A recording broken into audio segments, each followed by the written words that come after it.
Thì cái phần chỉ số đo lường thì nhiều người sẽ nghĩ là không thì coi như là tới lúc nào bắt đầu làm rồi thì hãy đo, chứ chưa làm thì đo thế nào. Nhưng mà thật ra nó không phải là như vậy.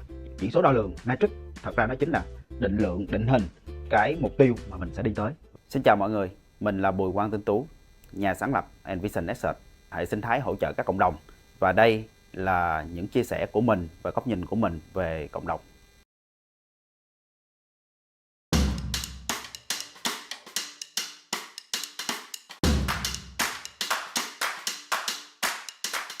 Trong mô hình cộng đồng bền vững, phần về cốt lõi thì có một cái yếu tố nữa cũng rất là quan trọng và cần phải được suy nghĩ trước và tính toán trước khi, nếu mà tốt nhất là trước khi bạn bắt đầu làm cộng đồng của mình. Đó là cái gọi là về metric, về chỉ số đo lường. Thì cái phần chỉ số đo lường thì nhiều người sẽ nghĩ là không thì coi như là tới lúc nào bắt đầu làm rồi thì hãy đo, chứ chưa làm thì đo thế nào. Nhưng mà thật ra nó không phải là như vậy. Thật ra nếu mà tính toán trong khía cạnh về planning và lên kế hoạch thì chỉ số đo lường nó chính là mục tiêu. Có thể hiểu đó chính là mục tiêu.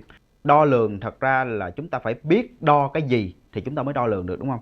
Và biết đo cái gì trong cái phần planning chính là chúng ta đã suy nghĩ về chuyện là chúng ta muốn đạt được cái gì, chúng ta muốn hướng tới cái điều gì. Và chỉ số đo lường metric thật ra nó chính là định lượng, định hình cái mục tiêu mà mình sẽ đi tới. Và cái điều đó nó cũng sẽ ảnh hưởng tới cái hướng đi của cộng đồng và cái cách thức mà chúng ta vận hành và phát triển cái cộng đồng đó, cũng như là cách mà chúng làm và nhiều cái thứ ở bên dưới nữa. Thì lúc này khi mà nói về cộng đồng, nhiều người sẽ suy nghĩ đơn thuần là cộng đồng, nếu mà làm cộng đồng trên mạng, làm cộng đồng thì chỉ số quan trọng nhất chắc là phải là thành viên cộng đồng, đúng không? Có bao nhiêu thành viên trong cộng đồng, 5.000, 10.000, 20.000, 50.000. Tại vì cái đó rõ ràng số lượng thành viên trong cộng đồng là cái thứ đầu tiên mà chúng ta cảm thấy tự hào, chúng ta cảm thấy flex được về cái đó. Đương nhiên số lượng thành viên trong cộng đồng là một chỉ số tương đối có ý nghĩa. Nó cho thấy rằng cộng đồng của chúng ta được cái sự ủng hộ, cộng đồng của chúng ta có cái sự nếu những cái chỉ số đó là thật thì cộng đồng chúng ta đang có cái sự ủng hộ và có cái sự quan tâm của nhiều người khác. Thì cái chỉ số đó là một cái chỉ số như vậy. Nhưng mà chỉ số thành số người trong cộng đồng nó không có nói lên về cái chất lượng của cộng đồng đó. Nó cũng như nó không có nêu lên được rất nhiều những cái khía cạnh vấn đề khác nhau của cộng đồng.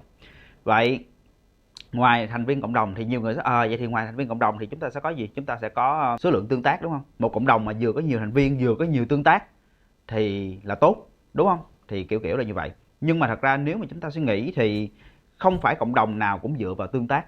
Giống như là Tú trong một cái nội dung trước đây, lúc mà Tú chia sẻ, Tú cũng có nói là chúng ta có cộng đồng hướng về tri thức, về chuyên môn và cộng đồng hướng về yếu tố xã hội.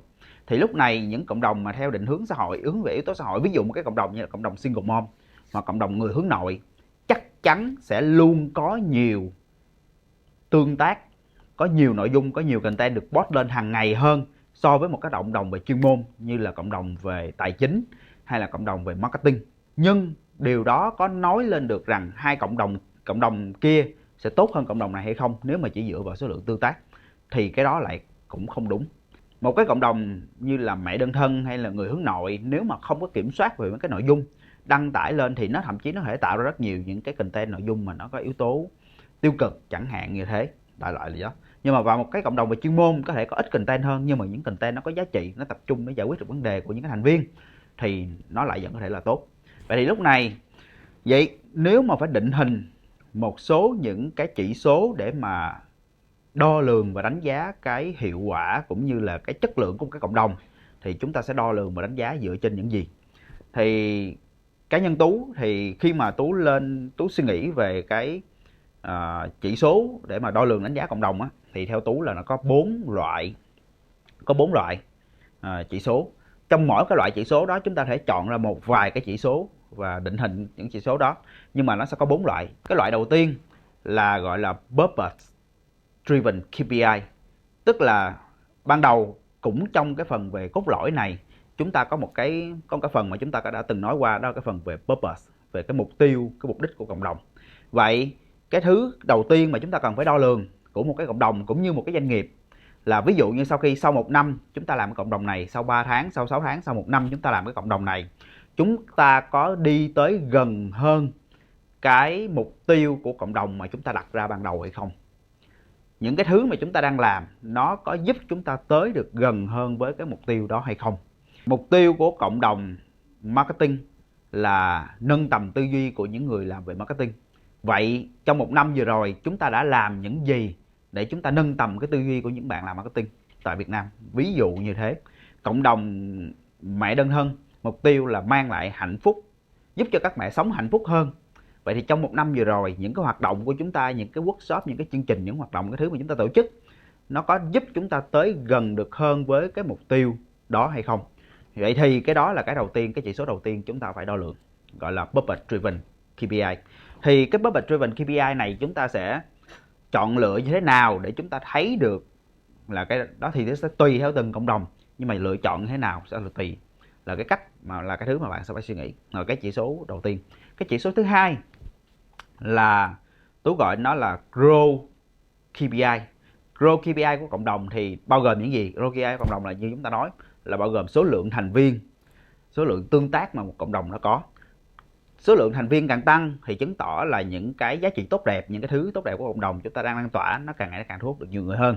Engagement và tương tác cho thấy rằng cộng đồng của mình đang có giá trị, nó đang được những cái nền tảng đánh giá tốt, nên nó được nhiều cái tương tác, được nhiều cái người chú ý hơn, thấy hơn, thì nó cũng là cái điểm tốt. Và cái đó là cái Grow KPI. Cái chỉ số đó càng phát triển thì cái cộng đồng của chúng ta đang phát triển, càng grow lên, càng mạnh mẽ và càng nhanh. Cái chỉ số thứ ba là chỉ số về Activation KPI. Activation KPI thì Tú nghĩ là một chỉ số mà ít người nghĩ tới. Vấn đề của khi mà xây dựng một cái cộng đồng á, thì chúng ta sẽ thấy rằng một cộng đồng ngoài chuyện là nó tồn tại ở đó, nó còn nên có những hoạt động và activity mà nó mang lại giá trị cho thành viên của cộng đồng. Ví dụ một cái cộng đồng mỗi một quý, mỗi một tháng nên có những cái coffee talk, nên có những cái webinar, nên có những cái buổi talk show, nên có những cái buổi chia sẻ, nên có những cái buổi hội họp thành viên, nên có những cái buổi offline với nhau, nên có những cái buổi kết nối để các thành viên gặp gỡ và connect được với nhau. Thì và những cái hoạt động activity đó, nếu mà được tùy theo cái nguồn lực và năng lực của cái đội ngũ vận hành, thì nếu mà được và tổ chức và execution được thì nó càng có giá trị hơn nữa. Thì những cái cộng đồng mature, một cộng đồng mature ví dụ như là cộng đồng của UN, thì một năm cộng đồng UN thì có team và đội ngũ ở, ví dụ cộng đồng UN có team và đội ngũ ở 4 thành phố, hiện tại là đang là 4 thành phố khác nhau và đang có kế hoạch mở rộng ra thêm. Thì ở mỗi một năm thì trung bình là chúng ta có đâu đó khoảng chừng ít nhất là khoảng 20 mấy tới 30 cái event sự kiện với những cái đối tác khác nhau, với những cái hợp tác khác nhau ở thành phố này, thành phố kia và trải dài ở các thành phố. Thì cái đó là một cái ví dụ cho cái chuyện là ok, nó có những cái activation KPI, tức là trong một khoảng thời gian vừa rồi chúng ta đã tổ chức được, chúng ta đã có bao nhiêu cái hoạt động activity, chúng ta kết nối các thành viên, chúng ta thúc đẩy những cái hoạt động activation này cũng là cái thứ nó giúp chúng ta thúc đẩy tới gần hơn với cái mục tiêu của cái purpose driven, giúp chúng ta thấy được là ok, có bao nhiêu những cái hoạt động này nó reach được bao nhiêu người, chạm tới được bao nhiêu người, có bao nhiêu người đăng ký, có bao nhiêu người thực sự tham gia những cái sự kiện này, tức là đăng ký xong và có thực sự có tới tham gia, có bao nhiêu người tham gia sự kiện, những cái chương trình hoạt động này xong thì họ đánh giá là 8/10, tức là họ hài lòng với cái chất lượng và những cái thứ mà cái chương trình này nó mang tới, và cái chương trình này nó nói đúng với những cái, tạo ra đúng những cái giá trị mà họ mong đợi, chẳng hạn như thế. Thì cái đó có thể là những chỉ số mà chúng ta có thể đo lường được trong cái activation KPI. Và cuối cùng là mới tới cái gọi là financial KPI, financial metric, những cái chỉ số về financial. Thì một cái cộng đồng nó vẫn phải có những cái tài chính, vẫn phải có những cái khía cạnh tài chính, vẫn phải có câu chuyện là ok, income stream, cái nguồn thu nhập của cộng đồng sẽ đến từ đâu, đến từ cái chuyện chúng ta bán vé cho những cái event sự kiện, đến từ cái chuyện chúng ta gọi tài trợ, đến từ cái chuyện chúng ta có cái membership cho các thành viên, đến từ chuyện chúng ta có những hoạt động, có những cái thứ chương trình gì đó nó tạo ra giá trị cho thành viên cộng đồng. Vậy thì lúc này chúng ta sẽ có nhiều cái đó, và thí dụ cộng đồng nó cũng sẽ phải có một cái số cái chỉ tiêu về tài chính. Chúng ta có đạt được cái chỉ tiêu về tài chính không? Chúng ta có đạt được cái mục tiêu này không? Chúng ta vận hành, chúng ta có xây dựng được cái quỹ để chúng ta vận hành ổn định và bền vững và tốt không? Chẳng hạn thế. Thì cái đó là một cái mục tiêu về tài chính của cộng đồng. Vậy thì lúc này một cái cộng đồng nó có 4 cái loại chỉ số và chỉ tiêu mà cộng đồng như là một tổ chức muốn hướng tới và muốn đạt được. Vậy thì cho nên khi mà chúng ta nghĩ về cái việc mà xây dựng những cái mục tiêu cho cộng đồng, chúng ta nên suy nghĩ ở một số những cái nhóm chia theo từng cái nhóm mục tiêu như vậy. Thì cái này nó sẽ giúp cho cộng đồng nó phát triển, và nếu chúng ta đi theo được những cái đó, chúng ta đạt được mục tiêu đó, nó sẽ giúp cho cộng đồng phát triển một cách đầy đặn hơn, rõ ràng hơn, bền vững hơn và rất là nhiều giá trị hơn. Thì cái đó là cái thứ mà Tú tin. Thì hy vọng nó có ích cho tất cả mọi người.